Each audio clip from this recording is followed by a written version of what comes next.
এই সোনার দেহটাকে কষ্ট দিচ্ছেন, মায়া লাগে না? কি করার আছে, মায়া লাগলেও তো কিছু করার নাই। মায়া লাগলে কিছু করার নেই। এখন আপনি বিয়ে শাদী বসবেন আবার? হ্যাঁ বসবো, যদি ভালো কোনো মানুষ পাই সৎ, তাহলে ভালো বসবো। ভালো মানুষ সৎ মানুষ পাইলে বসবো।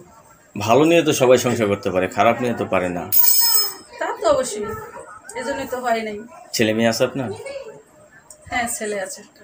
হ্যাঁ, কয় ছেলে মেয়ে? একটাই ছেলে। একটাই ছেলে। কি কাজ করেন আপনি?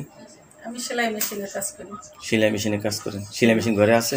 না ঘরে নেই, দোকানে মানুষের দোকানে। রাস্তাঘাটে যে এই সোনার যৌবন নিয়ে হাঁটেন, মানুষের নানান কথা বলে না? বলতে তো চেষ্টা করে, কিন্তু বলার মতো সুযোগ তো দেই না, তাই বলে না। তাই নিজে চেপ মতো থাকেন না? হ্যাঁ। আচ্ছা, এখন তো আপনি একটা জীবনে ধরা খেয়েছেন একবার, এখন কীরকম ছেলে চাচ্ছেন বিয়ে বসার জন্য? এখন ছেলে যেরকমই হোক, বয়স্ক হলেও সমস্যা নাই।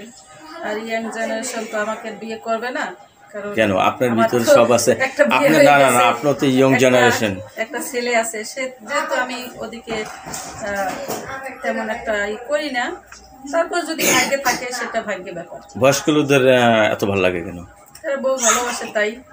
কিভাবে বুঝলেন এরা বউ ভালোবাসে? যাদের বউ মারা গেছে বা যাদের বউ চলে গেছে, এরকমের যদি হয়, তারা অবশ্যই বউর মর্ম বুঝবে বা বউকে ভালোবাসবে। তাই? ও, যে যে জিনিসটা হারায় সেই জিনিসটার মর্ম বুঝে না। তো বয়স্ক লোকদের একটা দোষ আছে, তারা কিন্তু বউর আচল আচলে থাকে, যদি হারিয়ে যায় আচলেই রাখবো, বেঁধে রাখবো বউ। তাই? হ্যাঁ। আরে আল্লাহ, তো স্বামীর ভালোবাসা তো দেখা যাচ্ছে আপনার জন্য জরুরি হয়ে দাঁড়াইছে। হ্যাঁ অবশ্যই। রাত্রে ঘুম আসে?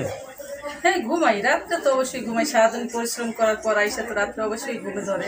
তাই? পাশে যদি স্বামী থাকতো জ্বালাইতো না? হ্যাঁ জ্বালাইতো। স্বামীর জ্বালা ওইটা তো ভালোবাসা। স্বামীর জ্বালা ভালোবাসা।